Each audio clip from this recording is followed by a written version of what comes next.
so thrilled to welcome to the show Mike Honeycutt. You can see him right there, and he's surrounded by some really awesome things. And why? Think Hunting and Fishing, the name of his book, Mike Honeycutt's World of Hunting and Fishing. And he's been on these great adventures. It makes me want to go on some of these adventures, and I think you're going to want to too. Mike, thanks so much for hanging with us on the show. Well, thanks for having me. So let's talk about, first of all, your interest in hunting and fishing. Did that start when you were a kid? It did. I used to hunt and fish all the time when I was growing up, and I always had that feeling of wanting to go to different lands and hunt different animals, different species of animals, and finally got to do that. And once I got started, then it was kind of a every year thing to go somewhere new.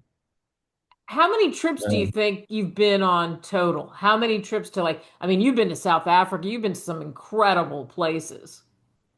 Well, I don't know. I've let's see, at least seven trips to Africa, different countries. I've been to all the continents. So trip wise, I've probably, oh, I don't know. Let's see, one, two, three, probably 20, 25, Wow. maybe a little more. Wow. Hunting wise, and you and I had a great off-air conversation about so many of these adventures.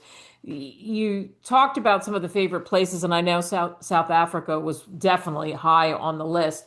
Of all the game that you've hunted, what is your favorite? What is your favorite kind of hunting to do?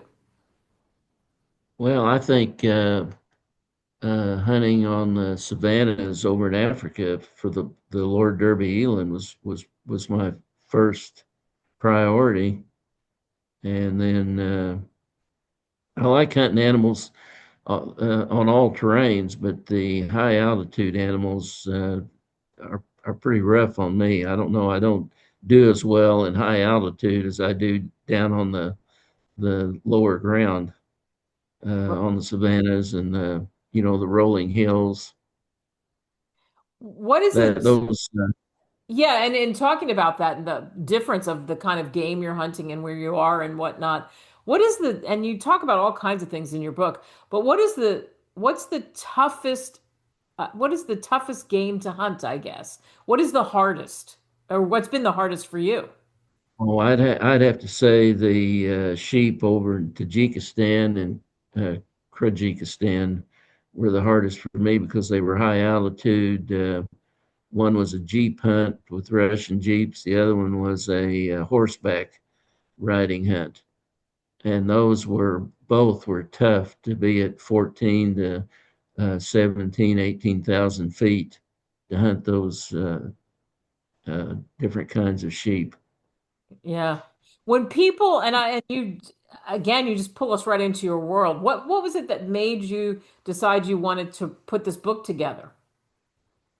I just happened to have a time in my life when I was thinking about hunts and I wasn't actually going anywhere to hunt. And I just happened to read something about the self publishing book thing. And truthfully, I didn't intend to really get involved in writing a book, but I was able just to sit down and collect my thoughts. And I thought, well, maybe I ought to put them all together before I lose photos or lose perspective on some of those earlier trips. So I just kind of started writing and turned it in to somebody, and they at Trafford, and they said, "Yeah, let's uh, go ahead and make a book out of it." So it went from there, and of course, I've gone to different publishers since then, and now I'm with CMOs out of Australia, and they seem to be the most aggressive of all the publishers of the book. Well, that's great news So, 'cause so more people can get it, which by the way, you can get this for a song on Amazon. You can get hardcover, you can get paperback, and you can get Kindle if you like, Amazon, Barnes and Noble, all those great places. And we talked about so much and that was so fascinating to me, including a brownie that you saw that looked so delicious you couldn't wait to eat it. And it now has freaked me out so much that I'm very careful about the brownies I've been eating since we had our conversation, Mike. But tell the listeners and the watchers of this what kind of brownie it was. What happened? Tell us about that story. Well, all I can say is the looks are deceiving. That wasn't actually, even though it looked like a really good brownie. It was cut in squares, looked good. It was baked camel, and there's nothing more sour than a baked camel brownie. And I just about well, I wasn't sure what I was going to do with it, but I wasn't going to eat it. And it was early in the morning. We hadn't had breakfast. We'd been traveling all night. We'd been on the road for like 18 hours trying to get to this. It was an old Russian observatory that was left there, and um, we were at the north end of the Himalayas, and anything sounded good. A breakfast burrito or anything would have been good, even a brownie. But that wasn't a brownie, so I drank the coffee, but I didn't eat the brownie. Ooh, all right, so that's a lesson for everyone. Beware of that for sure. Another thing that we talked about that I thought was yeah, another thing we talked about that I thought was so interesting is crocodiles and hunting crocodiles. To me, I think of how quick they move and how you'd have to be very careful about how you move. What was that like? What is it like hunting crocodiles? Well, you just have to be very stealth. You have to be really quiet. You step on a limb 200 yards away, and they're gone. They can see, hear um, any kind of movement. I stepped on a limb walking down a path up on top of a mountain, looking down on the water, and a croc heard that crack and went right in the water. So I mean, they are really smart and keen sense, and they will not lay around there. If they hear or see anything, they're gone. So again, so you have to be very careful where you step and how you move. And of course, the Right. another thing that we talked about is fishing, and you talked about a trip to Brazil. Tell us about the peacock bass. Oh, those are the most aggressive bass there is to catch.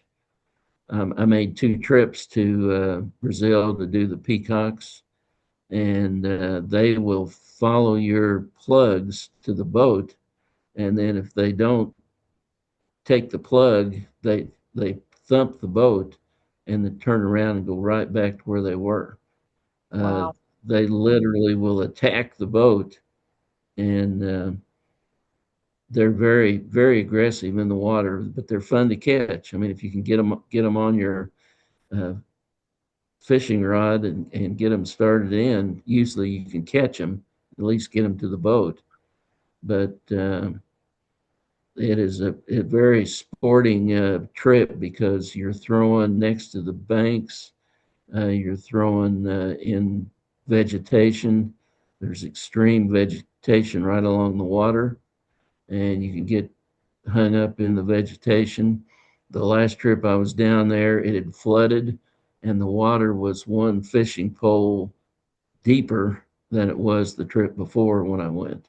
Ooh. So, and tremendous rainstorms, raining all the time on this last trip.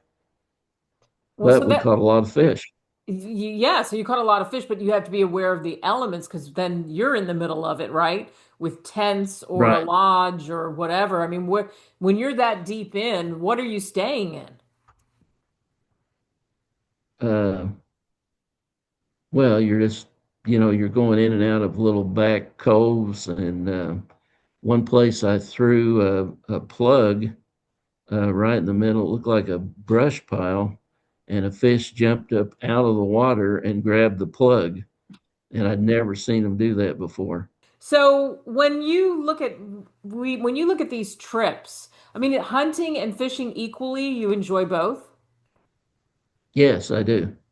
Yeah. Going to different countries.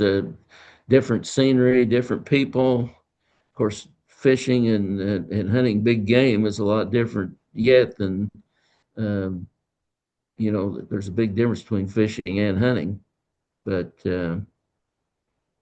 both types of trips are very interesting. Yeah, yeah, and I mean, it has pulled me right in. And again, the book is Mike Honeycutt's World of Hunting and Fishing. He takes you everywhere. Is there any place on your list that you haven't been that you want to go to? Yeah, I need to finish my trophy hunting in South Africa.